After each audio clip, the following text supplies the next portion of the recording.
Back with Jesse Blom, Executive Director for the Green Heart Project, and Michael Kane, Land Planner and Board Member for the Green Heart Project, an ambitious urban farm that is set to take root next summer with the help of the community, of course.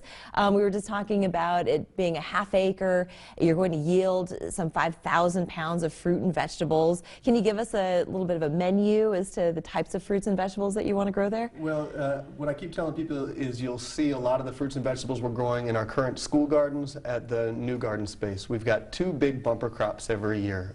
Sweet potatoes in the fall that our students plant in the spring and they harvest in the fall. And then we've got our greens in the spring that students plant in the fall and then harvest in the spring. And the greens include collard greens and kale and mustard greens. Sounds so delicious. You're making me hungry now. Yeah, those are two of the big crops. We'll have a variety of crops, but those are two of the bigger ones. So in order to design a garden, to design a crop, do you two work together? Is that also where your land planning comes into effect? So they, for every school garden that they've been doing, they give us a program that they're looking for.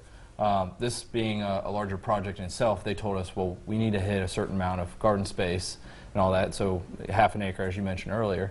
So we've been basically laying it out to a bunch of raised garden beds, and we're actually looking at about over 40 raised garden beds, at least in this area. So that helps them determine their programming and the functions that they're going to do with the kids from the various schools in the area. So what kind of maintenance is that? It sounds like a lot of work. Yeah, again, unlike a rural farm, our urban farms are typically human-powered. So we're not using machinery to till the soil or to harvest the crops. It's all done by hand.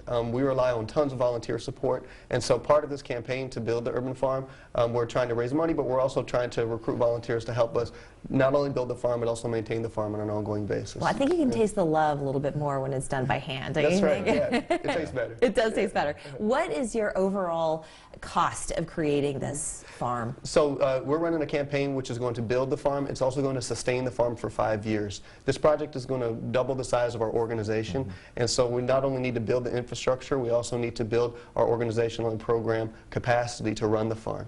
So the total campaign that we're launching is a $2.1 million campaign, about $450,000 to build the farm, and then the rest is to sustain the farm over those 5 years. You're halfway there. And we're halfway there. We've raised 50% of the money, and we're really grateful to some of our initial investors.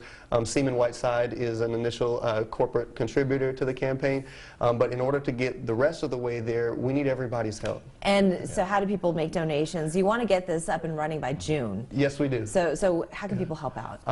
You can find more information about us on our website, which is www.greenheartsc.org. You can find our information there. You can find our contact information there. You can make a donation online there. But really, we want to hear from people.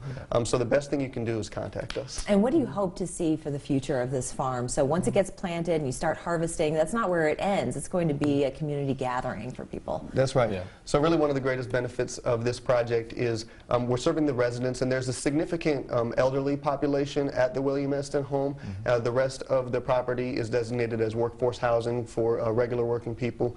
What I'm really looking forward to is the interaction between the students who come and work on the farm and the residents who live at the farm. I think it's a really good opportunity for those folks who need a little bit more human interaction in their lives, to create relationships across generations between the older folks and the younger folks. Creates healthier people all around. Thank you so much, gentlemen, for sharing your story. And of course, we're going to have all the information on how you can donate to the Green Heart Project on our website, foxcharleston.com. We are back after this.